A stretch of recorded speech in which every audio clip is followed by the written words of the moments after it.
Hello my UKG class, कैसे हैं आप लोग।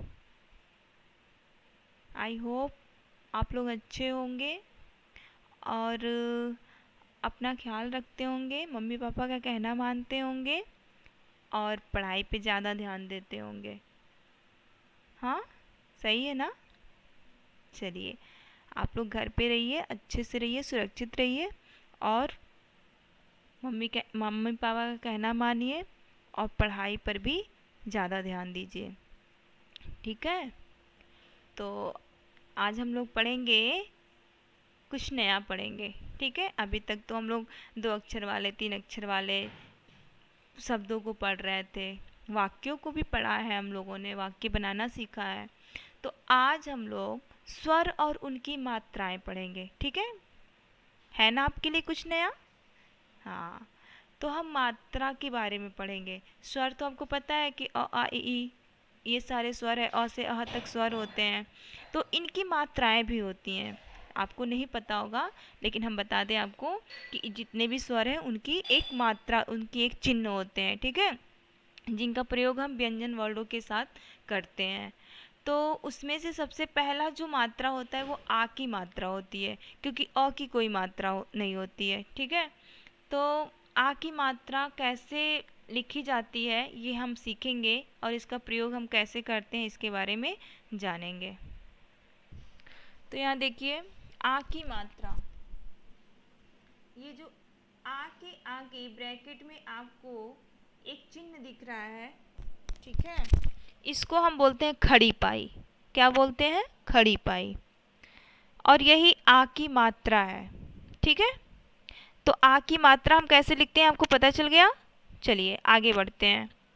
व्यंजन वर्णों के साथ आ मात्रा का प्रयोग। व्यंजन वर्ण, आपको पता है कि व्यंजन वर्ण कौन कौन से होते हैं। क से लेकर के ज्ञानी तक ये सारे क्या है? व्यंजन है। क ख ग घ ये सारे वर्ण जो है वो व्यंजन होते हैं। तो यानी कि ये जो स्वर मात्रा है, उनकी स्वर और उनकी मात्राएं हैं वो व्यंजन वर्णों के साथ ही प्रयोग की जाती हैं। तो चलिए हम व्यंजन वर्णों के साथ आ की मात्रा का प्रयोग करना सीखते हैं। ठीक है, आप लोग रेडी हो? चलो,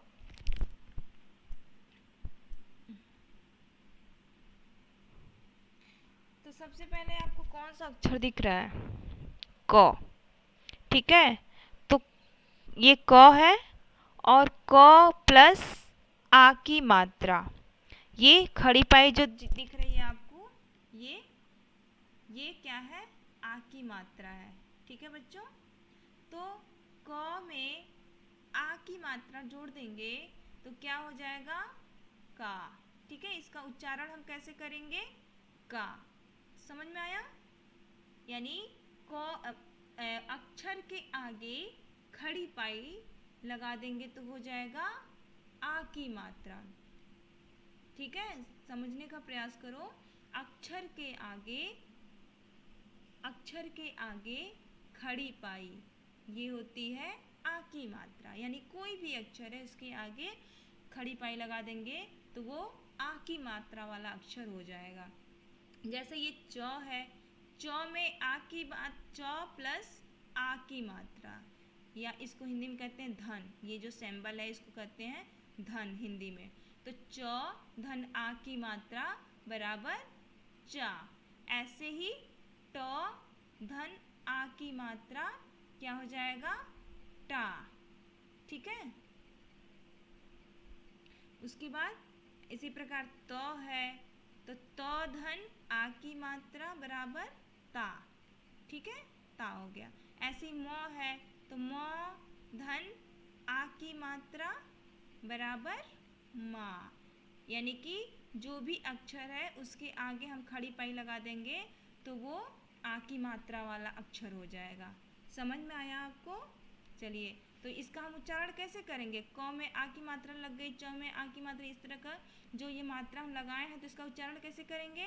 इसको हम बोलेंगे का, इसको हम बोलेंगे चा, इसको हम बोलेंगे टा, इसको हम बोलेंगे ता और इसको हम बोलेंगे मा।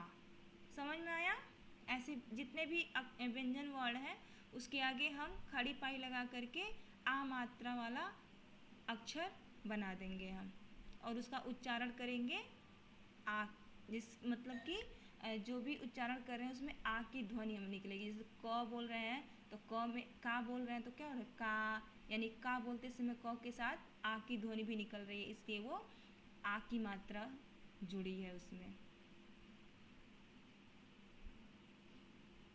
अब आते हैं हम आ की मात्रा वाले शब्द। अभी तक तो हम आ की मात्रा वाले अक्षर को पढ़ रहे थे, अब हम आ की मात्रा वाले शब्दों को पढ़ेंगे, ठीक है। तो यहाँ नीचे देखिए दिया है आपको, आपके स्क्रीन पे दिख रहा है, ये लिखा है कल। क्या लिखा है? क अला कल, छ अत छत, ब अला बल। क्या इसमें कोई मात्रा दिख रही है आपको? नहीं दिख रही है। ये बिना अक्षर बिना मात्रा वाले शब्द हैं, ठीक है, यानी 2 अक्षर वाले शब्द हैं। अब हम क्या करेंगे, अब जो नीचे दिखा है, अब इसी कल में आ की मात्रा लगा देंगे और ल में क में आ की मात्रा और ल में आ की मात्रा लगा देंगे तो क्या हो जाएगा? काला। ठीक है, क्या हो जाएगा? काला। काला। काला का क्या अर्थ होता है और कल का क्या अर्थ होता है? कल मीन्स क्या? जैसे हम बोलते हैं कि कल छुट्टी है या फिर कल ईद थी, है ना, तो ये कल हो गया, यानी आने वाला समय के लिए और बीते हुए समय के लिए प्रयोग किए जाने वाला शब्द जो है उसको हम कल बोलते हैं। लेकिन काला को हम, काला मीन्स क्या होता है? कलर, है ना, कलर। जैसे वो कहते कि मेरी जो फ्रॉक है वो काले रंग की है, तो वो काला है, काला हो गया, इसका अर्थ अलग हो गया और उसका अर्थ अलग हो गया। अर्थ में क्यों अंतर आया है? क्योंकि हम मात्रा का प्रयोग किए हैं। इसी प्रकार आपको ये छत में आ की मात्रा लगा दिए हैं दोनों वर्डों में, तो छाता हो गया है। बल में आ की मात्रा दोनों जगह लगा दिए हैं तो बाला हो गया है। ठीक है, ऐसे ही हम पापा बोलते हैं तो पापा में कौन सी मात्रा लगती है? प के आगे आ की मात्रा और प के आगे आ की मात्रा, तो हो जाता है पापा। फिर इसी प्रकार हो जाता है दादा, चाचा, नाना, मामा, बाबा। ठीक है, ये तो हुआ अक्षर के बीच में और अक्षर के बाद में दोनों जगह आ की मात्रा लगा करके शब्द बनाना, आ की मात्रा वाले शब्द हो गया। अब देखिए थोड़ा नीचे दिख रहा है आपको अचार।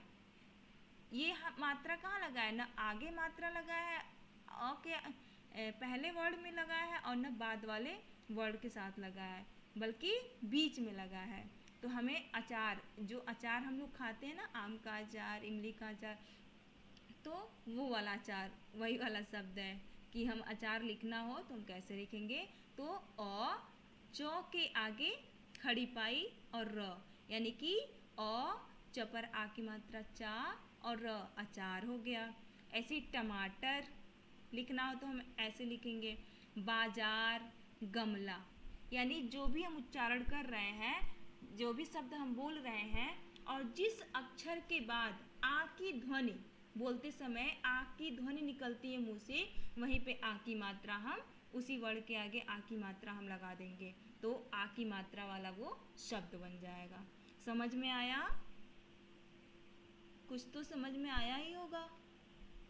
तो चलिए अब इसको समझ करके आप लोग इसको, जितना भी ये आपको स्क्रीन पे दिख रहा है, ठीक है, आ की मात्रा वाले अक्षर, आ की मात्रा वाले शब्द, इसको आप अच्छे से पढ़ोगे, समझोगे और अपनी कॉपी में आ की मात्रा वाले अक्षर और आ की मात्रा वाले शब्द अपने मन से लिखने का प्रयास करोगे, ठीक है। और उसको अपनी फेयर कॉपी में आप राइट करके रखना, डेट भी मेंशन किए रहना, ठीक है। और राइटिंग आपकी गुड होनी चाहिए, ओके। और उसको लर्न करते रहिए, okay students, okay, thank you, bye.